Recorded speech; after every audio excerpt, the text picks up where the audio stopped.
Codicen, Robert Silva, muchísimas gracias por estar aquí con nosotros. Un gusto, gracias por la invitación. Bien, trataremos de que sean pocos los minutos dedicados a remar con la, digamos, la adversidad o la disconformidad que ya se conoce por parte de algunos sindicatos y docentes y profundizar mayormente en el conocer e informarnos sobre este plan que va avanzando y ya se implementará para el año que viene, que tiene que ver con enseñanza media superior, ¿no? Bien, bienvenido. Muchas gracias. ¿Cuál diría usted o cómo resumiría usted la clave de los cambios que van a empezar a implementarse en el 2024? Yo creo que lo fundamental y sustantivo que el Uruguay va a comenzar a tener a partir del próximo año en lo que es a los bachilleratos, ¿no? Sí. Educación media superior, para que la gente nos entienda, son los bachilleratos. Los actual cuarto, quinto y sexto de liceo, Sí. Primero, segundo y tercero de UTU en los bachilleratos tecnológicos. Es un sistema educativo que piensa más en el joven, en el estudiante, desde dos perspectivas. Primero, en su tránsito y trayecto educativo, a través de las propias modalidades o en las dos modalidades, esto es UTU y secundaria, secundaria y UTU, y en segundo lugar la posibilidad de tener una propuesta educativa con optativas y con mayores posibilidades de que el estudiante opte por espacios de formación, llevando en el caso de secundaria a 2 años generales en donde en el segundo año recién ahí él va a tener una posibilidad de un trayecto de profundización en ciencia y tecnología, en ciencias sociales y humanismo y en arte y creatividad. Entonces, para recién en el tercer año elegir dentro de 5 opciones de profundización, desarrollo, en donde ahí hay especialización en el tercer año de secundaria. La ventaja comparativa sería no los apuras tanto en tomar decisiones. A ver, yo creo cuando que la todavía ventaja... no conocen ni siquiera de lo que están hablando, Sí. porque uno no, si no empieza a transitar el camino concretamente de lo artístico, de lo humanístico, de lo biológico, de lo científico, puede ser una Claro. idea, pero No, pero además hay lejos de otra la cosa. realidad. Miren, nosotros tenemos bachilleratos de 1976 en secundaria. Y ustedes salían de cuarto año y se metían en humanístico, iban por ahí, tenía 2 opciones, y si quería cambiar, marcha atrás, Sí, claro. adecuar, rendir nuevos exámenes, cursar otras materias que no habías cursado para tomar otra orientación. Y eso es pérdida de tiempo, eso es frustración y eso termina haciendo que los estudiantes retrocedan, lo que no pasa en el mundo. Con este nuevo plan de educación media superior el estudiante siempre avanza, pero además pasó una cosa que por primera vez en el país está pasando, que se sentó junto la UTU y se sentó junto secundaria, con un paradigma que es fundamental, el estudiante es el mismo. Las formas de administración de las modalidades educativas no deben impactar en el trayecto educativo y mucho menos en su aprendizaje. Bien. Entonces se crearon, y con esto redondeo, pero es bueno que la gente lo entienda, ¿por qué hay navegabilidad horizontal y vertical? Porque se sentó la gente de UTU y se sentó la gente de secundaria, los docentes, los profesionales que trabajaron en esto, y dijeron, bueno, hay niveles de navegabilidad que son comunes, que son equivalentes y que son específicos. Entonces, por ejemplo, por primera vez hay aprendizajes fundamentales que los estudiantes tienen que tener, sea de UTU, sea de secundaria.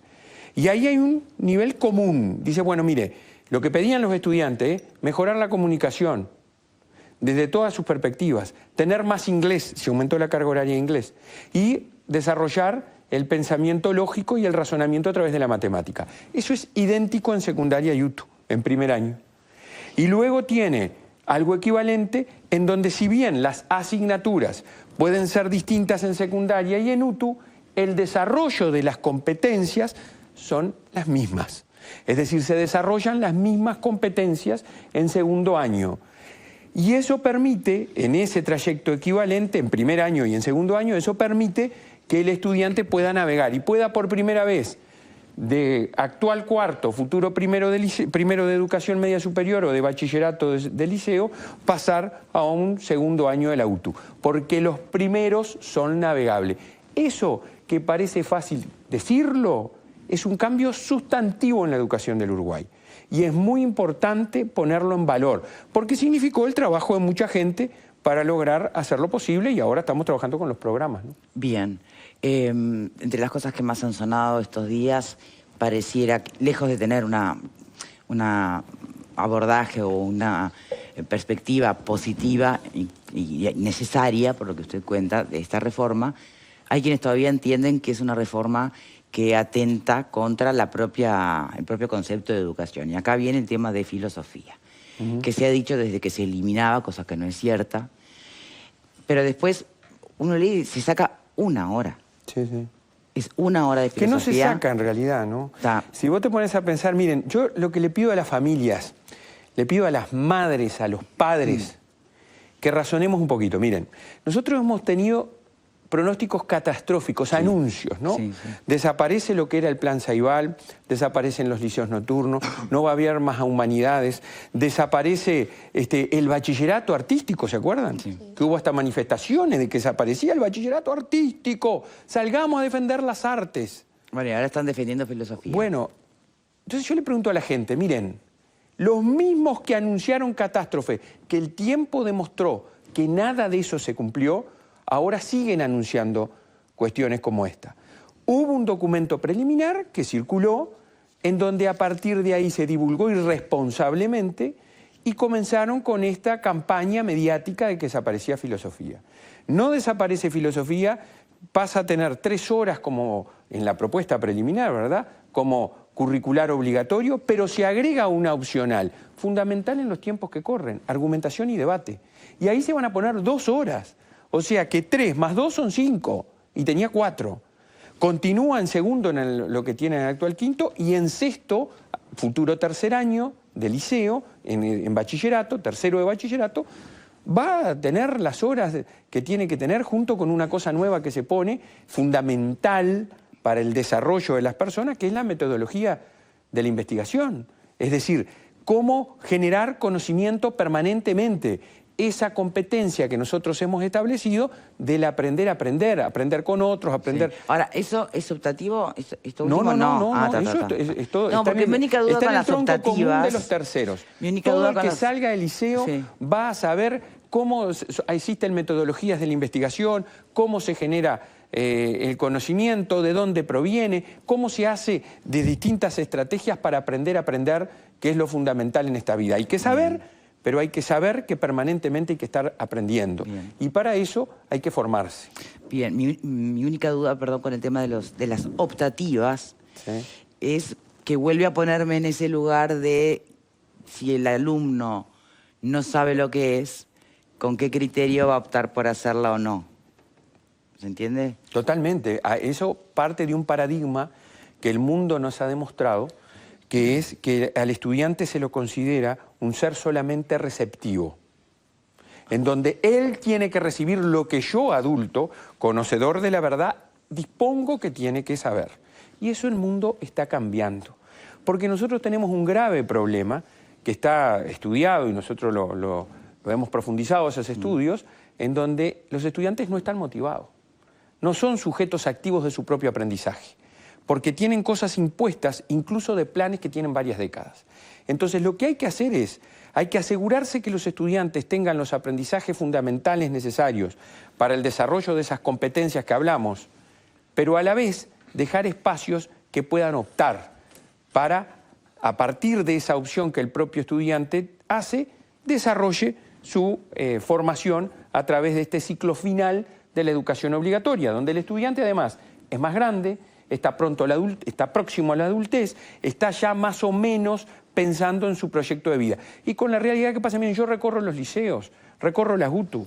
La UTU es distinto, pero usted llega a un sexto de liceo, o un actual sexto, actual quinto, y pregunta, ya saben qué van a estudiar. Otro día visité el Liceo de Míguez, le preguntaba a los estudiantes, ¿ya tienen definido qué van a hacer, qué van a estudiar, por dónde va a transitar su formación? No, todavía no, y era sexto. Entonces, si será necesario cambiar un modelo propedéutico unido a la Universidad de la República y a carreras tradicionales que condicionaba al alumno de 16, 17 años en su elección. Sí, y cuando tenía que recapacitar... Mucha gente haciendo carrera por descarte. Marcha atrás. Sí, sí. ¿No? Perdía años, desmotivación, perdía su generación. Bueno, eso, por suerte, no va a pasar más en el Uruguay.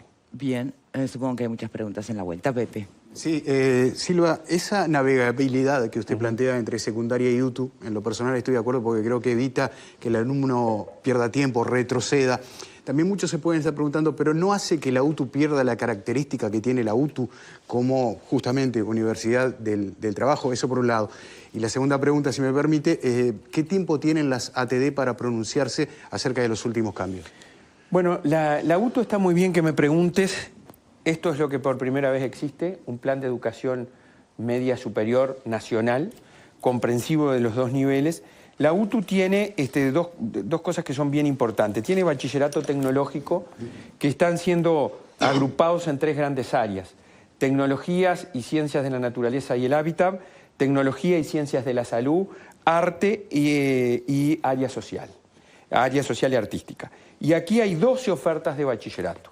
Hay bachilleratos nuevos que se crean, como el bachillerato de asistencia comunitaria y en salud, el bachillerato de composición y producción musical, el bachillerato de medios audiovisuales y comunicación, es decir, que dan una formación específica en sectores tecnológicos de actividad, agrupando, reformulando propuestas que UTU ya tenía.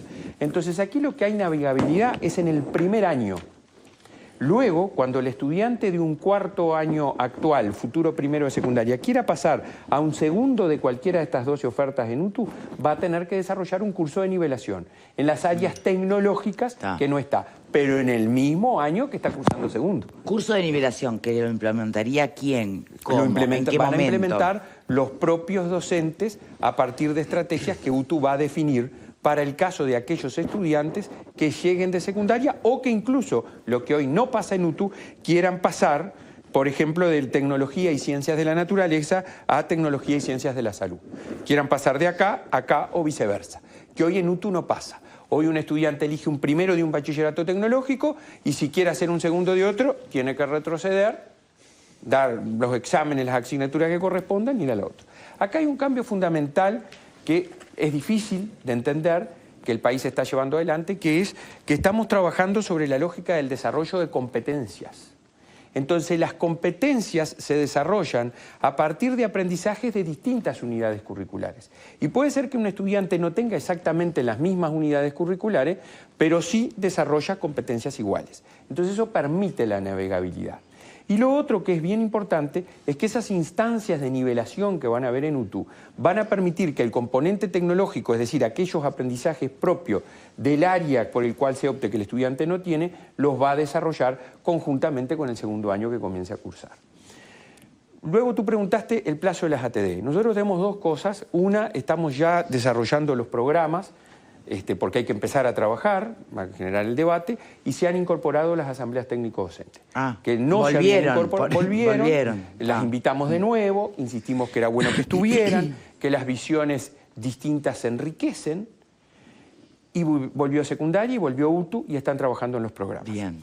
Y nosotros, para pronunciarse sobre este plan, dimos plazo hasta el 29 de septiembre.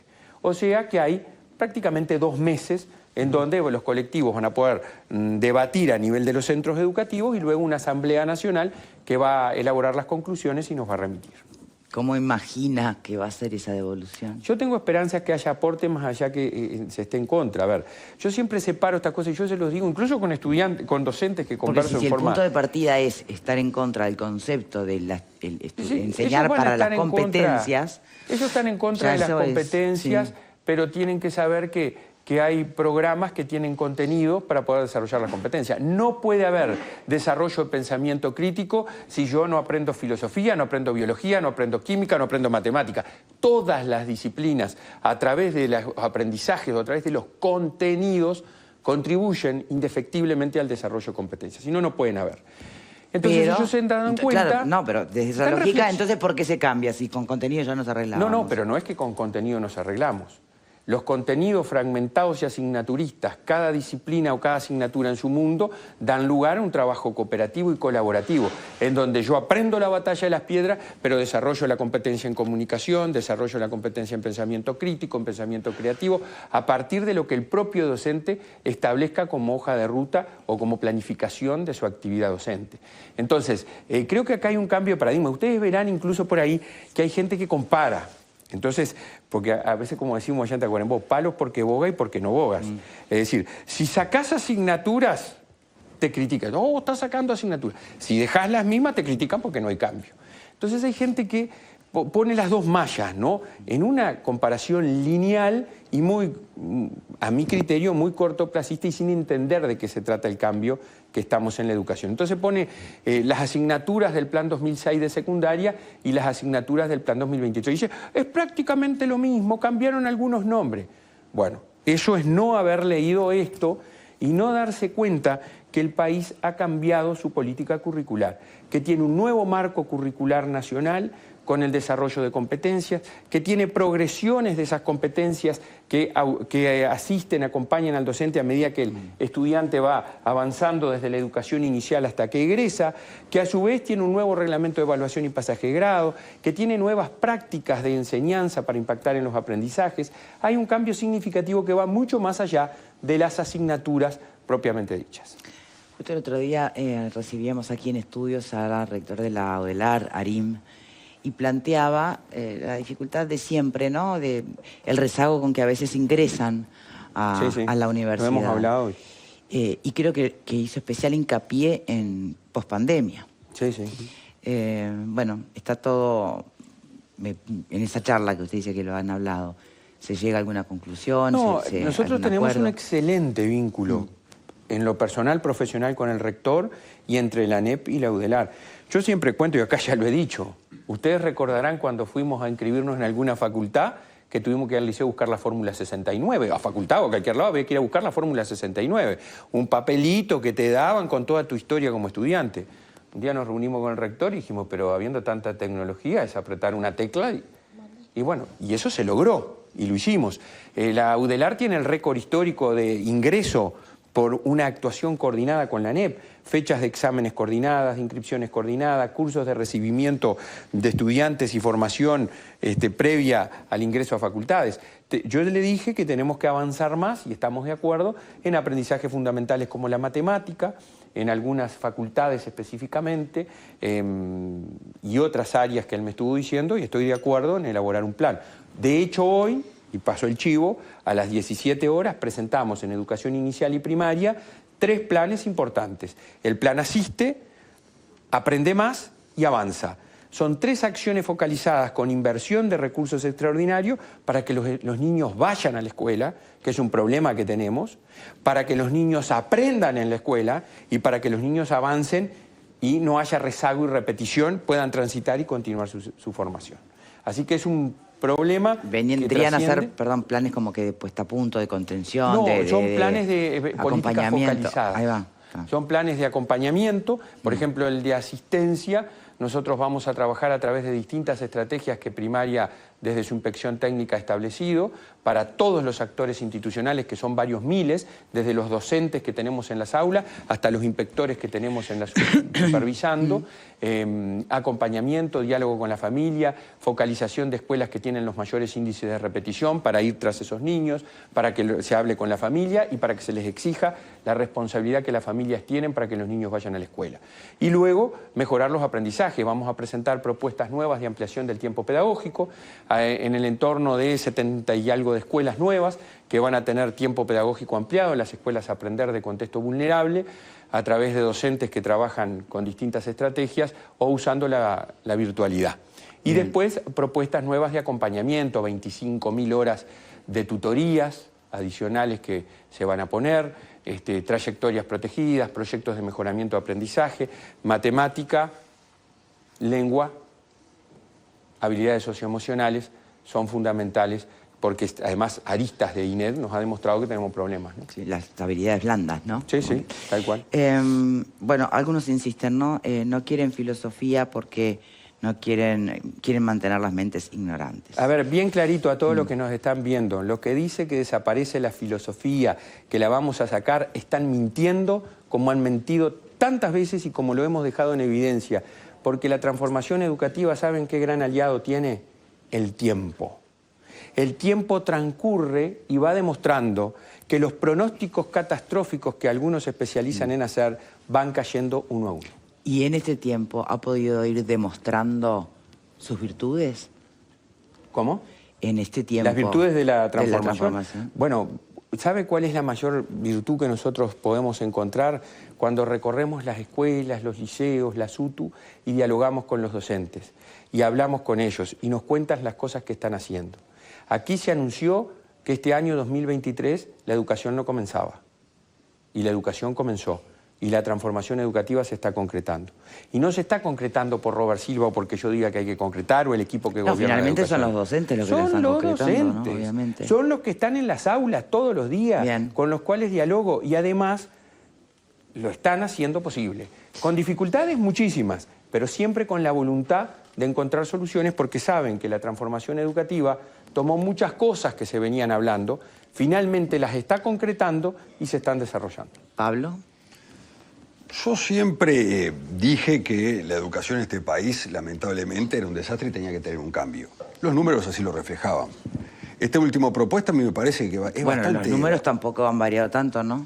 Pero Dale tiempo, dirás, dale Usted, tiempo, lo que quieras. Bueno, Bueno, una pero cosa, bueno, se ha dicho, ¿sabes cuáles son los únicos 2 países en el mundo que no tuvieron variaciones estadísticamente significativas en disminución o aterrizaje de aprendizajes, como pasó en el mundo pospandemia? Suiza y Uruguay.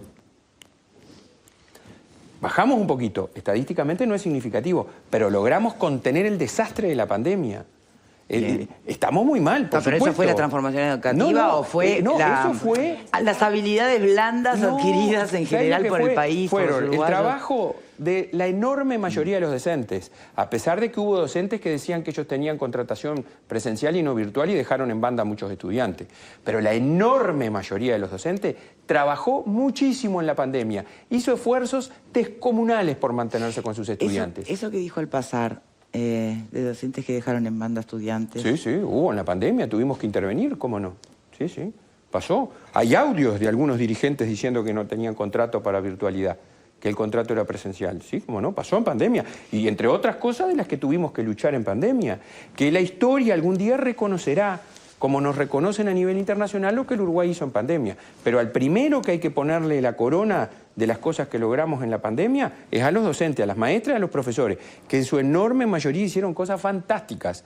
A la tecnología que teníamos, a la avidez por aprender lo que no se había aprendido con tecnología durante tantos años y a las estrategias que como gobierno llevamos adelante. Porque también hay que reconocer, ustedes se olvidan cuando nosotros decíamos hay que abrir las escuelas, todas las cosas que nos decían. Yo siempre digo que fue la única vez, salvo otro incidente personal que tuve en mi vida, que tuve que tomar algo para poder dormir. Porque nos acusaban de tantas cosas cuando íbamos a abrir las escuelas y nosotros resolvimos abrirla. Y hoy, con el diario del lunes, todos reconocen que las cosas que hicimos estuvieron bien. Entonces, en definitiva, tenemos una situación... Agotador, ¿no, Silva? Agotador, ¿no? Un momento que Esta te cansa remada un en poco. dulce de leche. Te cansa un poco, pero cuando hay compromiso, entusiasmo y tanta gente que le mete para adelante, es bueno. Lo que sí quiero decir con esto redondeo, y perdona que te interrumpí, disculpa. Usted es el invitado, interrumpa. No, tranquilo. pero estabas vos en uso de la palabra. Nosotros tenemos una educación con graves problemas de aprendizaje, de desvinculación y de falta de promoción, por lo que hace que no culminen los ciclos educativos, desde antes de la pandemia. Muy mala educación antes de la pandemia, ¿eh? No vamos a atribuirle toda la pandemia. En la pandemia lo que hicimos fue más o menos aguantar. Bajó un poquito, pero más o menos aguantamos. Y ahora estamos con todas estas estrategias, muchas focalizadas y otras universales, para tratar de atender la difícil situación que la educación pública tiene y la gran inequidad interna. Bien. Lo que decía, a mí me parece muy bien la movilidad horizontal y vertical. Todos hemos pasado por eso, o la gran mayoría ha pasado de los estudiantes que vos... Yo recuerdo en mi época que elegías, lógicamente, humanístico, biológico, científico, y luego te das cuenta de que en realidad eso no te interesaba. Tu época que sigue siendo lo mismo hoy. Que sigue siendo lo mismo hoy. 1976, 2023. En mi época es un poco más del 76. Pero pero no, a lo que voy. ¿Bachillerato lo hiciste antes del 76? No, mucho después. Ah, por eso. Mucho digo. El después. señor nació en el 2000, Silva. A ver, Entonces, ¿qué hace el es un pibe? Parecido. Pero claramente a mí me sucedió y a compañeros míos les sucedió de hacer una orientación y volver para atrás. Porque vos cuando tenés 16, 17 años, no tenés mucha idea de qué es lo que vas a hacer. Es lo que más o menos te puede llegar a gustar en su momento. Pero el arrepentimiento te implica 1 año o 2 años de atraso. Entonces, es difícil que esto se pueda ver como un error. Hay determinados grupos de docentes y demás que todo ven como un error. Pero el tiempo va a terminar dando la razón, o por lo menos hay que darle chance a que el tiempo dé la razón. ¿Y si no la da? A ver, si no la da, ¿en qué sentido? Pero siempre... Por ahí no es un tema de metodología, ¿no? Sino de, bueno, no sé, habría que ver. Pero si los números, en definitiva, con la perspectiva del tiempo. ¿Sabes lo que pasa, Victoria? ¿Sabes cuál es el problema que tenemos acá? No significa, pero yo no estoy planteando, tenían razón entonces los sindicatos. No. ¿Estaría dispuesta esta transformación a encontrar caminos? Pero ¿y la solución cuál es? Que las cosas sigan como están. Pero es que el problema... Si las cosas siguen como están, la realidad va a seguir siendo la que es. El problema que tenemos acá, con la educación, con la seguridad social y con una serie de temas muy importantes, es que todavía no sabemos cómo va a ir, pero ya lo estamos criticando. Pero no olvidamos que el punto de partida era desastroso. Entonces, ¿qué es lo que hacemos si nada cambiamos? Lo dejamos igual y vemos qué es lo que sucede. Porque lo peor, lo la que vamos a oposición no planteaba no hacer nada. Planteaba, por ejemplo, seguridad social, sí. Hay que hacer una reforma, no saben si es esta. Lo mismo con educación. Con la reforma educativa me he cansado de escuchar las peores catástrofes. Sí. Las peores catástrofes. Y que en definitiva el tiempo ha dado la razón de que esto no fue así. Lo que no se puede es pegar por todo cada vez que hay una nueva iniciativa, porque lo que estaba mal. Esto capaz que no es la solución y nos van a iluminar con este programa, etcétera, etcétera, pero siempre hay lugar para ir para atrás. Lo que no podemos es quedarnos en donde estamos. Bien. Esa es la situación que tenemos. Valeria. De acuerdo. Primera cosa que me gustó la respuesta en cuanto a que no se va a la aclaración en realidad de que no se va a sacar la filosofía. Para mí es una materia fundamental. Considero que hace pensar muchísimo a los chiquititos y uno a veces cuando es adolescente no se da cuenta y es súper importante en la vida de todos. Pero más allá de eso, creo que algo que tú decías que es muy valioso tiene que ver con que vuelvan los docentes a participar de la reforma. Porque claro está que los sindicatos tienen una posición, pero más allá de la posición que tiene el sindicato de oposición a la reforma educativa se está llevando adelante. Por lo tanto, que actores fundamentales, que estén adentro, claro. Actores fundamentales, que son los que aplican esta reforma educativa, que estén incluidos, que estén opinando, que estén proponiendo, me parece que son fundamentales. Creo que eso también, tú decías hoy para aclararle a las familias, a los padres, no sé qué, creo que también el plantearle a las familias que esta reforma, más allá de tener un lineamiento claro de definición desde las autoridades, también tiene a los docentes que los chiquilines tienen todos los días participando, ¿no? O sea, que creo que eso es muy importante, porque más allá de los conflictos, sindicato, administración, que todos sabemos que existen, que en la educación se dan muy fuertemente, es una tranquilidad saber que los docentes también están participando. Porque sin docentes no hay transformación educativa. A ver, fíjate, yo decía, ¿quién hizo esto? ¿Fui yo? No fui yo. Fueron docentes. Equipos técnicos que se reunieron a trabajar de docentes uruguayos. Acá ni siquiera hubo consultores extranjeros que vinieron y nos dijeron, esta es la receta. No. Esto, y ustedes van a ver en toda la génesis, quien lo lea lo va a ver, hay toda una semblanza internacional, nacional de los antecedentes. Y si a eso lo complementás con las asambleas técnico-docentes, que son aquellos docentes que se reúnen y que por ley son representativos del gremio docente, digamos así, de todos los docentes de la educación pública, comparto contigo. Es una buena noticia. Lo que te iba a consultar es, en esas posibilidades que tienen los estudiantes, que me parece que es correcto de poder optar entre distintas opciones, la duda que me surge es, de todas esas opciones, porque me parece que todos son talleres o materias que son importantes, ¿no les genera ninguna preocupación el hecho de que algunas no sean elegidas particularmente porque, yo qué sé, los estudiantes... Por difíciles, ponele. Exacto, o en primer año digan, la verdad, el debate me parece un embole, yo qué sé, pero que después, a lo largo de los años, no optaron por hacer algo que les va a ser muy útil para lo que van a estudiar. A ver, en la formación de aprendizaje fundamentales, llamémoslo así, están presentes. Las optativas son aquellas, por ejemplo, que después, incluso cuando vos recorres los liceos, en lo que nos pasa hoy por hoy en los talleres del EBI, de la Educación Básica Integrada, séptimo, octavo y noveno, anteriores primero, segundo y tercero de liceo, es que los liceos han adoptado distintas modalidades.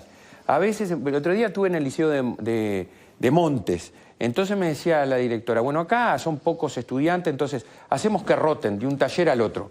Así en el de Para que todos participación pasen por juvenil, todo. claro, participación juvenil, y no me acuerdo el otro si era arte, música, los combinaban. Entonces los centros educativos van tratando de trabajar en esa lógica.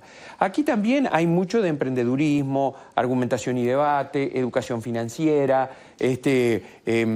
salud, con el tema de la sexualidad. Son todas cosas muy importantes que yo creo que son motivantes y además saben de dónde surgen. No se nos ocurrieron ni al equipo técnico ni a mí. Nosotros hicimos consulta a los estudiantes. Participaron más de 46.000 estudiantes en la consulta que hicimos. Después, con UNICEF, hicimos 2 estudios con grupos focales de estudiantes. Y después hicimos el Parlamento del Mercosur, donde se reunieron más de 2.000 estudiantes de todo el Uruguay. ¿Qué educación media querés? O sea, es la propia demanda expresada. Piden esto, claro. Piden más inglés, piden mejorar la comunicación, piden más vinculación de la educación con el mundo del trabajo. Y eso no está mal, lo piden los estudiantes, con el mundo profesional. Y por eso es importante, piden orientación vocacional, que esto también tiene. Y una cosa que también esto tiene y que es importante y que va en línea con lo que vos decís, es un bachillerato general. Es decir, aquella lógica de que yo salgo en científico, humanístico, biológico, con sus distintas diversificaciones en lo que es hoy por hoy esto, da paso a que existan 5 especializaciones, digamos así, y una sea general, porque más del 60% de las carreras de la universidad te aceptan con cualquier bachillerato. Entonces, claro, yo puedo como estudiante, como decías tú, bueno, hoy por hoy quiero seguir la línea general.